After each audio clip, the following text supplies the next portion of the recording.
Salam sejahtera bagi kita semua. Shalom.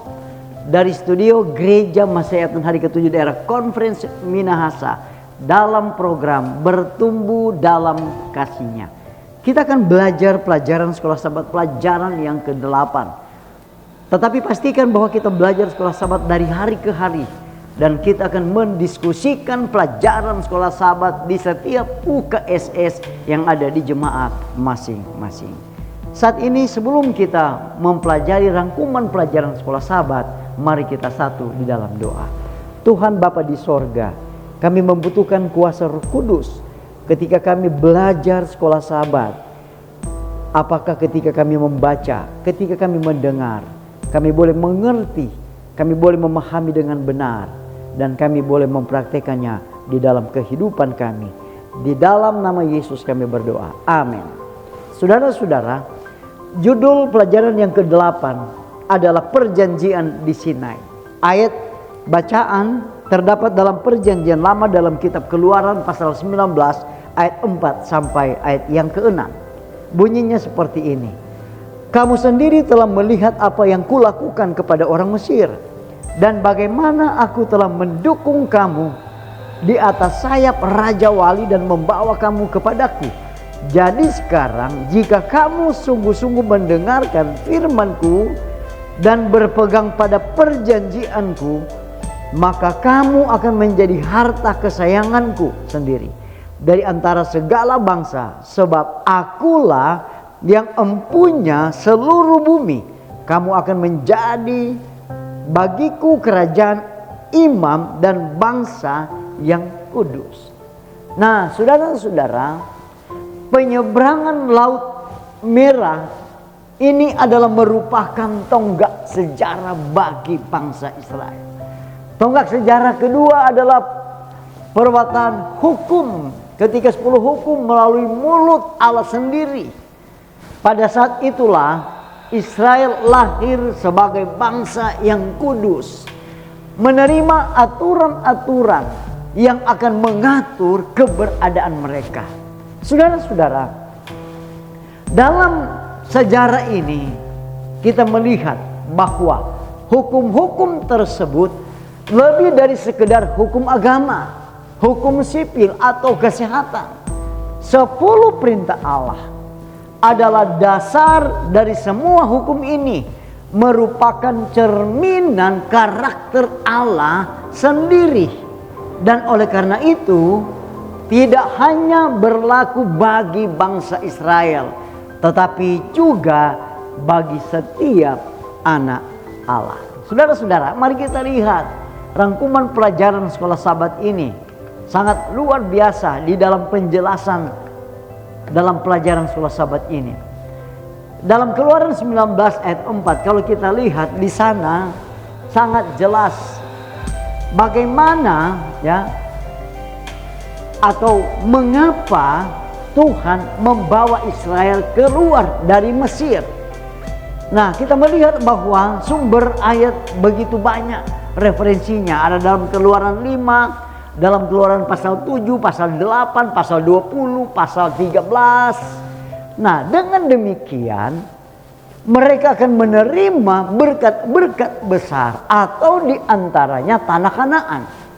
Nah, pada bulan ketiga kalau kita lihat setelah kepergian mereka dari Mesir, mereka berkemah di dekat Gunung Sinai. Nah, di sanalah saudara-saudara fondasi pembentukan bangsa Israel diletakkan. Nah, Allah mengusulkan sebuah perjanjian dengan mereka dan mereka menerimanya dalam Keluaran 19 ayat 1 sampai ayat yang ke-8. Nah, dengan menerima perjanjian tersebut akan menjadi apakah Israel? Dalam Keluaran 19 ayat 5 sampai ayat yang ke-6. Nah, kalau kita melihat bahwa penyampaian hukum Allah di Sinai merupakan sesuatu yang luar biasa, sekalipun itu mengerikan. Tidak ada seorang pun siap menghadapi hal seperti itu. Oleh karena itu umat perlu menyucikan diri terlebih dahulu dan menjaga jarak yang sesuai agar tidak dirusak oleh kemuliaan ilahi. Nah, mengapa pementasan seperti itu diperlukan? Nah, firman yang hendak Allah atau kehendak Allah, ya, firman adalah kehendak Allah, menyampaikan kepada mereka merupakan perwujudan karakter Allah sendiri. Menaati firman-firman itu berarti hidup. Tidak menaati berarti maut. Nah, Israel perlu sepenuhnya menyadari keseriusan dan pentingnya firman perjanjian, yakni 10 perintah Allah. Keluaran 34 ayat 28. Nah, kalau kita melihat ada 2 versi hukum ini telah dicatat. Satu pada awal Exodus, dan yang lainnya sebagai bagian dari pidato terakhir Musa sebelum memasuki Kanaan. Meskipun mungkin tampak menakutkan dalam penyajiannya, hukum mencerminkan karakter Allah yang terbaik. Dan itu kita bisa lihat dalam Roma pasal 13 ayat yang ke-10, bagaimana menggambarkan akan kasih Allah itu. Saudara-saudara, kita melihat bahwa di sini bagaimana Allah memperkenalkan hukum Taurat dengan menjelaskan fungsi utamanya.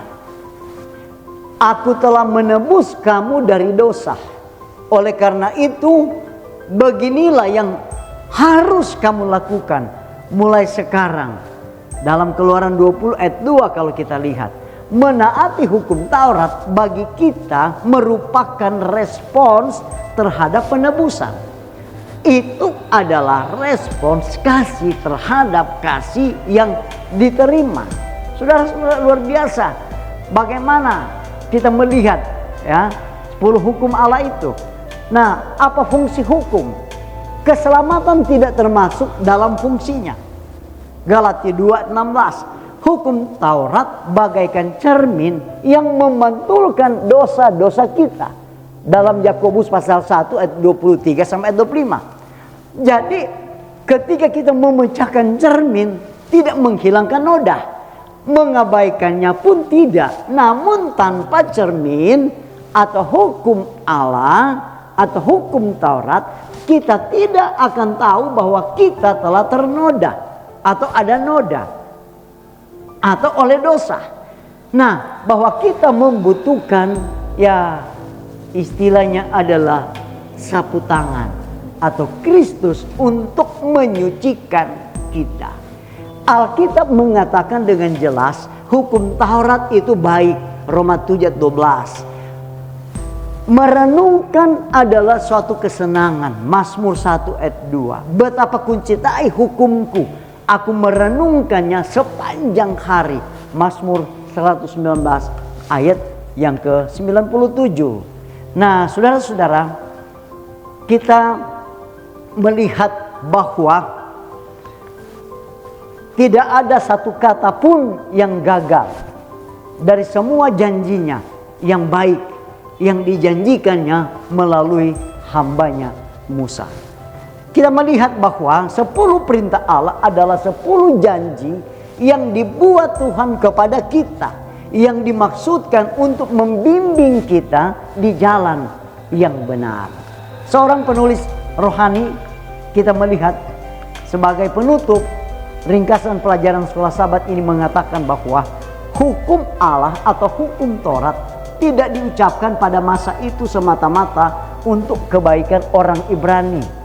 Allah memuliakan mereka dengan menjadikan mereka penjaga pemelihara hukumnya. Tetapi hukum itu harus dipegang sebagai amanah suci bagi seluruh dunia. Perintah-perintah dalam Dekalog disesuaikan untuk seluruh umat manusia dan diberikan untuk pengajaran dan pemerintahan bagi semua orang. 10 perintah singkat, komprehensif, dan berwibawa, mencakup kewajiban manusia kepada Allah dan sesamanya, dan semuanya didasarkan pada prinsip dasar kasih yang agung. Saudara-saudara, pastikan kita akan belajar bersama-sama di setiap UKSS yang ada di jemaat masing-masing. Kita akan tutup ringkasan pelajaran sekolah Sabat ini. Mari kita berdoa. Tuhan Bapa di sorga, kami bersyukur dan berterima kasih lewat firman-Mu dalam pelajaran sekolah Sabat. Kiranya Roh Kudus akan menuntun kami, memberikan kami pengertian. Kami boleh memahami dengan benar dan kami boleh mempraktekannya dalam hidup kami. Bahkan kami juga boleh membagikan kepada orang lain. Terima kasih Tuhan, inilah doa kami, ampuni kami. Di dalam nama Yesus kami berdoa. Amin.